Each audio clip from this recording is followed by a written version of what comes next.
जय गजानन जय माताजी। अपना सनातन धर्म ની અંદર દરેક લોકો સવારે અને સાંજે ભગવાનની આરતી ઉતારે છે, ભગવાનની પૂજા કરે છે। તો ખરેખર આરતી કઈ રીતે ઉતારવી જોઈએ અને આરતી ઉતાર્યા પછી આપણે શું કરવું જોઈએ ચાલો જાણીએ। જાણતા પહેલા કમેન્ટ ની અંદર જય માતાજી જરૂરથી લખી દેજો। આ વિડિયોને શેર કરવાનું ભૂલતા નહીં। આપણે આરતી ઉતારી લઈએ એટલે તરત ભગવાનને આરતી આપી દઈએ જમણા હાથે।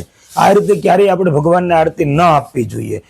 આરતીનું પૂર્ણ ફળ આપણે પ્રાપ્ત કરવું હોય કે આપણે જે આરતી કરીએ છીએ એ ભગવાન સુધી પહોંચાડવા માટે આરતી એટલે શું છે? આરતી એટલે ભગવાનની જે આપણે પૂજા કરીએ છીએ ને એ પૂજામાં કોઈ પણ પ્રકારની ક્ષતિ રહેતી હોય, આપણે કોઈ મંત્ર શ્લોક બોલીએ છીએ ને એની અંદર કોઈ ક્ષતિ રહેતી હોય તો એ ક્ષમા યાચના માંગવા માટેની એક આપણે નિરાંજન એટલે કે આરતી કરવી જોઈએ। તો આરતી જ્યારે આપણે ઉતારીએ છીએ, જ્યારે આરતી પૂરી થાય ત્યારે એક પાણીની સમચી ભરી અથવા તો હાથની અંદર જળ લઈને આરતીનું જે પાત્ર છે એને ફરતી 3 વખત આપણે પાણીની પ્રદક્ષિણા કરવી જોઈએ અને આ મંત્ર બોલવો જોઈએ। યાની કાની સપાપાની જન્માંતર કૃતાની સહતાની સર્વાણી નશ્યંતુ પ્રદક્ષિણામ જલે જલે। આ મંત્ર બોલી અને તમે આરતી નીચે મૂકીને કમળ જેવા હાથ કરીને હસ્તકમળથી આપણે ભગવાનને આરતી અર્પણ કરવી જોઈએ। ત્યારબાદ આપણે આરતી લેવી જોઈએ।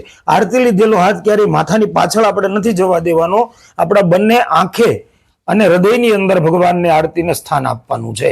આ રીતે જો તમે આરતી કરશો અને આ રીતે આરતી લેશો તો એ ભગવાનની કરેલી પૂજાનું પૂર્ણ ફળ તમને પ્રાપ્ત થશે। જય ગજાનન, જય માતાજી।